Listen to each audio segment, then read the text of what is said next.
Rise and shine, mothers and brothers and cheese wedges and handlebars all over the world. Thank you for riding with me on my way to work Thursday morning. The sky is black, man. It's like night out almost. Threatening on one side, sunny blue skies on the other. Quick little story about learning and teaching. I got out of college, I went to graduate school. I initially went to a seminary, Westminster Theological Seminary. I was there, and I'll never forget how many books I had to have for each class. It was actually overwhelming. I think one of the classes had 13 textbooks. I said, how the heck am I supposed to... Now, this is an average student, okay? I'm average. I am Mr. Average, who is going to one of the finest graduate schools in the world. I was nothing but average, seriously average academically. My peers were 4.0, perfect A students, academically perfect. I come from a background more street, more, how can I put it? Earthy. Let me put it this way. I come from an earthy, street kind of background. I wasn't an academic. I was not a come home and do homework every night kind of guy.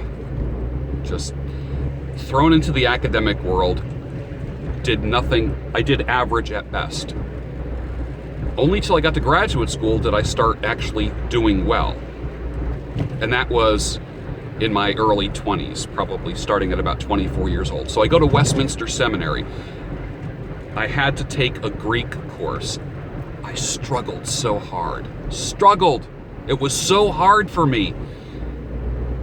I will admit, for the first time in 30 years, I went home and cried because I couldn't keep up. It seemed like other people retained information, they got it, they understood it right away. I didn't. I eventually dropped out of the class. I eventually left the seminary. Probably, I think I got out of the 6 courses I took first semester, I did get 2 A's, which was good. They were counseling courses.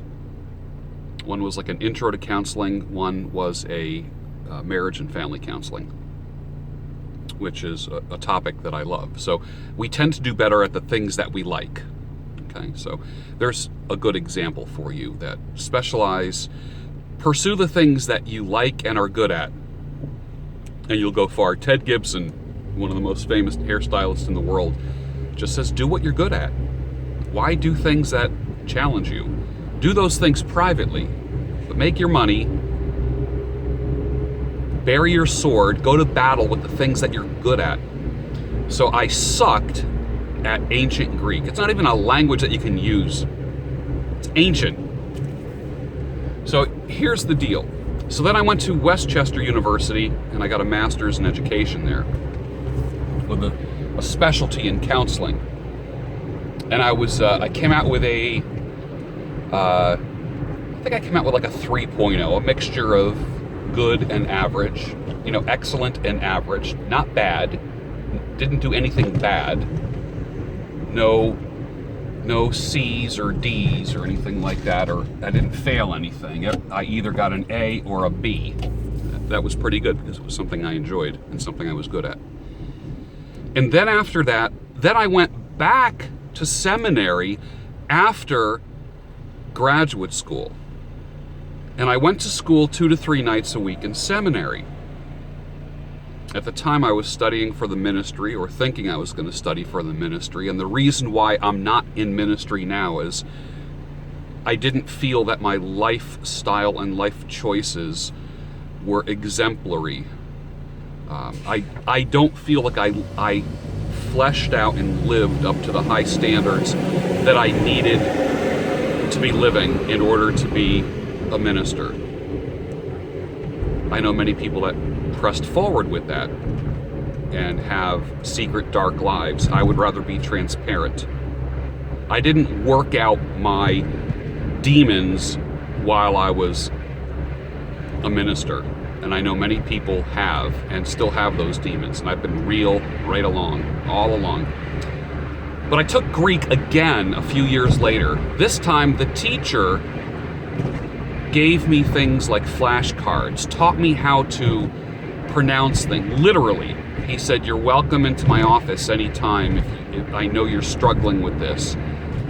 And I went to him, and we drilled. And he taught me how to say things, taught me the proper sequence and protocol and nuances of the language.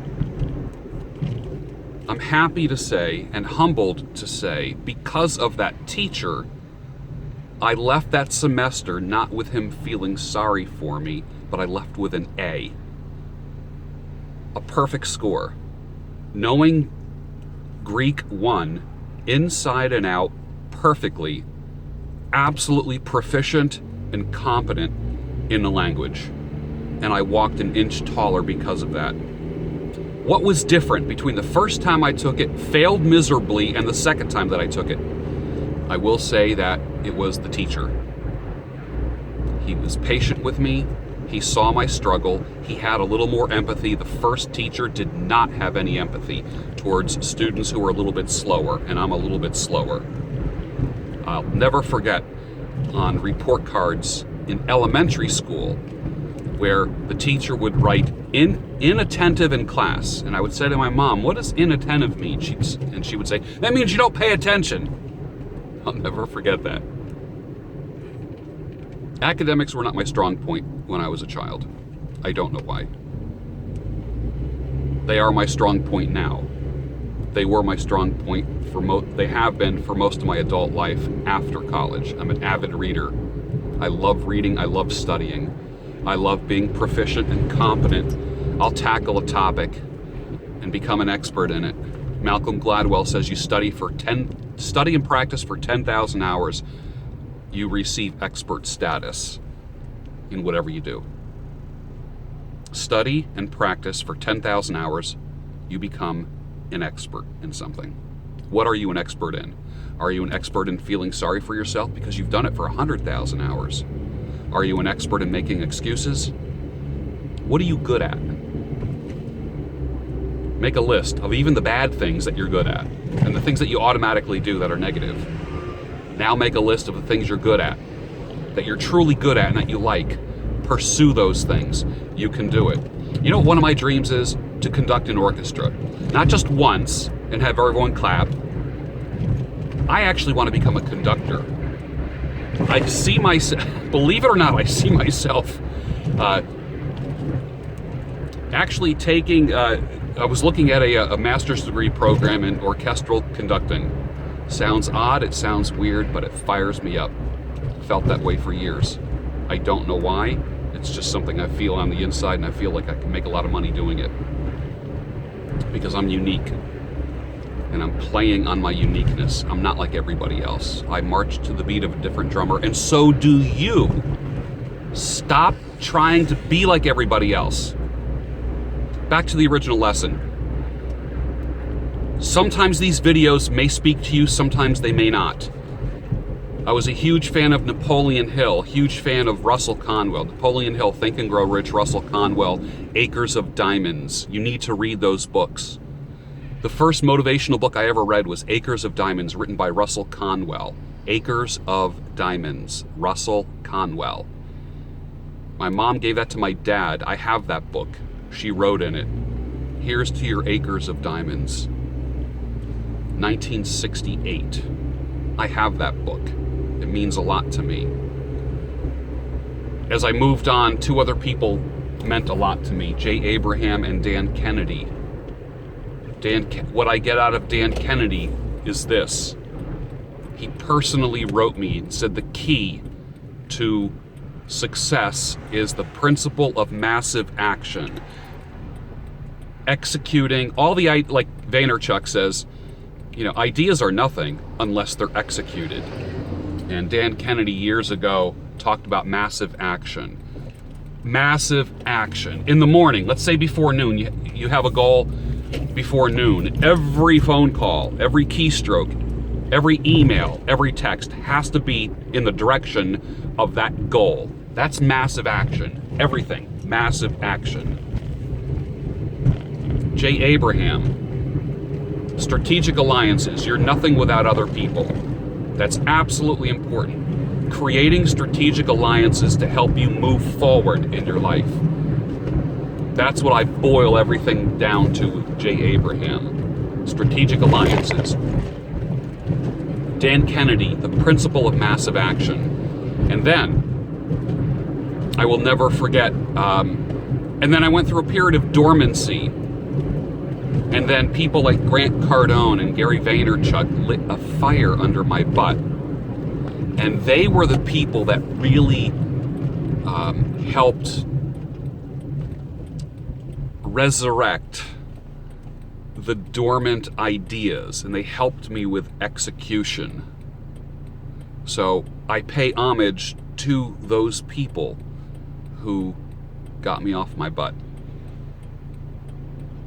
Are you an empathetic teacher? Are you the type of person that is, do you learn the hard way? Do you struggle with academics? Do you struggle with reading? Is it easier for you to watch a video than it is to read a book? I taught in 5 colleges over the years. And I taught psychology, education, theory of personality, career development. And I enjoyed teaching in college. I taught in high school for a little bit. And the reason why I like teaching in college better is because those students want to be there. They pay to be there, and they were more motivated learners. And I was a more motivated teacher as a result of that.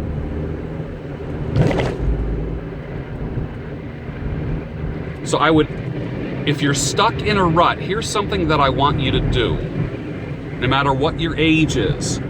You're not old. I don't care if you have gray hair. I know there's a lot of gray hair and gray beards that watch these videos, and there's a lot of young fellas watching these videos. And my ticket into your home, into your study, into your living room has been a beard. This was like a Trojan horse. It's a Trojan beard. This got you to listen to me. I'm an expert at this professionally.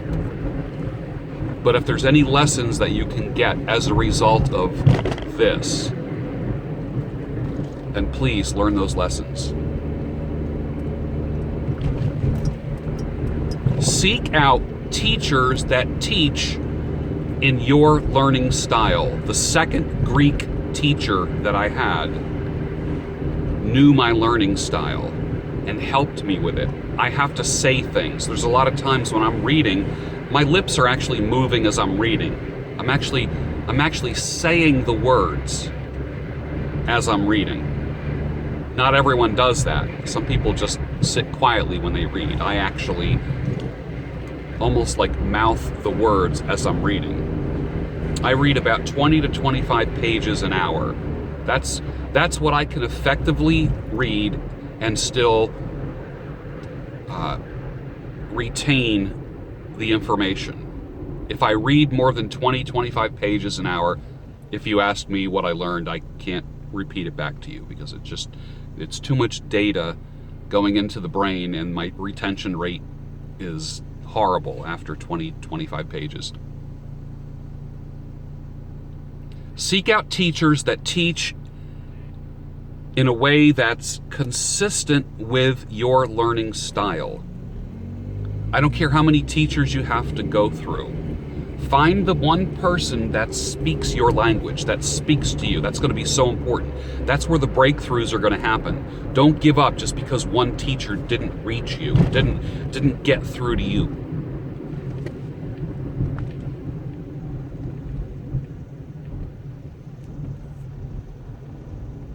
I might understand you. You might feel that I speak to you in such a way that communicates with you.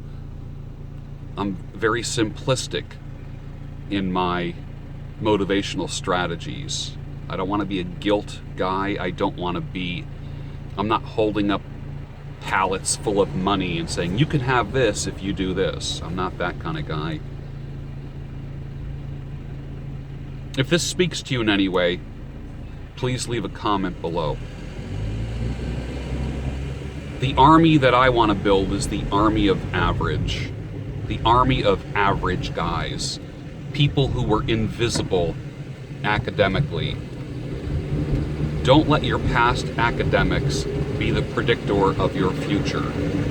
As I said last week, when the army of average wakes up, they are unstoppable. And you, my friend, are unstoppable. Have a great day. I know you will. And you can do it because I believe in you. See ya.